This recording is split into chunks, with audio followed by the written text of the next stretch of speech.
we do hear them speaking in our own tongues the mighty works of God.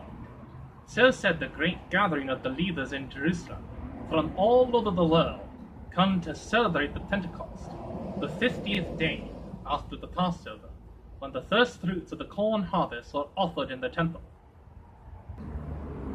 The business of the Christian life is to acquire the Holy Spirit.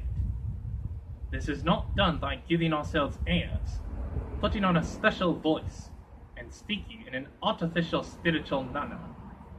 Instead, the preparation for the events described in the Acts of the Apostles was obedience to the command of Jesus Christ that his followers should wait in the city until the gift was poured out upon them.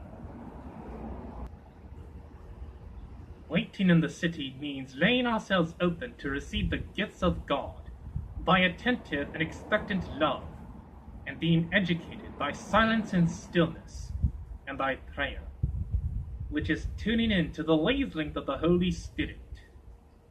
The icons of the saints are written with large ears for hearing the communication of God, large eyes for seeing his works, and very small mouths. The church often gets the balance between proclaiming and listening wrong. I pray for a church in which meetings of the synod are concluded early because the Spirit has not spoken.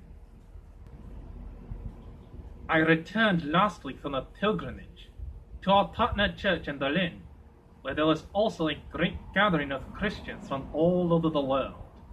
400,000 of them, Catholics and Protestants, Orthodox, and even a sprinkling of Anglicans. We worshipped together in the city and reclaimed the streets, which had until recently been the theater for state-sponsored communist demonstrations. I am a poor linguist and mostly use Eurotanto, which relies on bold gesticulations. But deprived of the possibility of chattering, I experience powerful and refreshing communication in the Spirit.